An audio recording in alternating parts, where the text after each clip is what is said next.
Can investment income be used to fund a health savings account? The deductibles are so high, we are always paying out of pocket.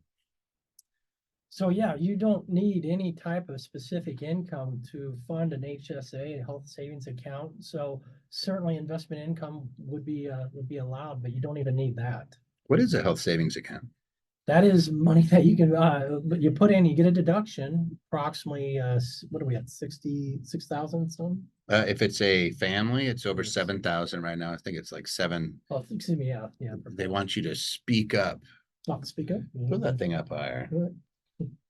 There you go. I'm going to look it up. So HSA limits, since I have internet here.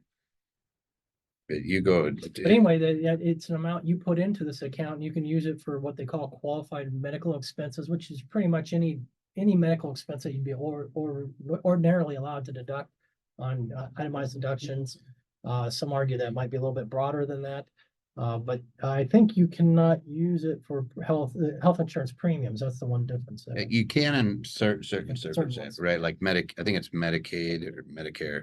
Then you can, but otherwise no. But here's what it can be used for 100% of the time: copays, deductibles, anything that's not covered. So the limits for 2024 is what are we looking at? $8,300, $4,150 for an single individual. They're around 70. Let's see if I could find the 2023. I think 2023 was like 77.50. If I could read it. 77.50. Yep. So 38.50 and 77.50. And then you can add, if you're over 55, you can add another $1,000. Now, why is this important? For 2023, I can lower my tax bill by making that contribution by April 15th. At the same time, I could be making another contribution for next year, for 2024. So I could be putting, let's just add those up, about 15,000, more than 15,000 into a health savings account and getting a deduction for that. Boom. Now here's the cool part. I can reimburse any expense I incur from here on out through that health savings account, even if I don't do it this year. So I could start tracking my medical expenses, and I don't need to reimburse them for, let's say, 10 years from now.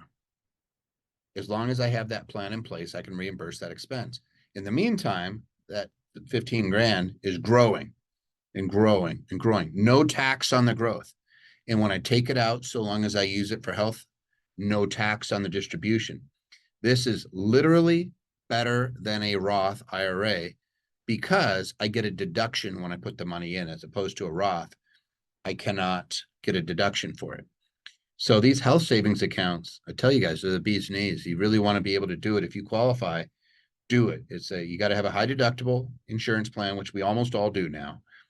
And you meet that test, you do it for your family. You could go to Fidelity, you go to Schwab, you could go to TD, whoever. And if TD is even around, I think it's Schwab now, right? Yeah. But you put it in there and let it grow as an investment. You can even do self-directed HSAs, although it seems like I don't know if I would do that. It just seems too small, but I could be doing covered calls. I could be doing my investments in there. And let's just say you follow the S&P, you're doubling your account every, what would that be? 7 years. So you do that a few times, you're going to have a chunk of money there for your retirement. And yes, it has to be used for health to avoid tax, but you do have the ability, I think, when you're 65 to convert it to a Roth at that point, a Roth IRA. I think you pay a little bit of tax, but man, they're potent.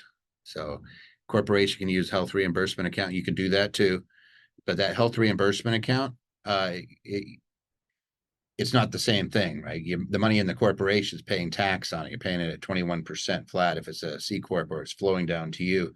In the meantime, when you do this HSA, you get the deduction today, and then you never have to pay tax. Somebody just posted a huge link to something. And it can be used for a lot of things other than what you're saying. I'm probably not giving it a complete. There's anything that's health, dental, vision related, anything that's not covered, a whole bunch of stuff. Yes, there's a ton of things that it can actually help. Somebody just sent us a link. But it's really yeah, that goes the eligible expenses. All right. Pretty cool though. I could do Yep. that this year, by the way. I could actually put a plan in place, and for 2024, I could reimburse expenses that I have this year and that I normally wouldn't get to write off. So I put it into my plan for 2024. I get a deduction. I reimburse myself this year. I don't have to pay tax on it. So what did I just do? I just wrote off my medical expenses that would otherwise have not been deductible under my Schedule A. So for some of you guys, this stuff really makes sense. If you like this clip of Tax Tuesday, then I invite you to join the actual show. It's every other week, and you can ask your questions and get them answered live by myself and my team. Just click the link.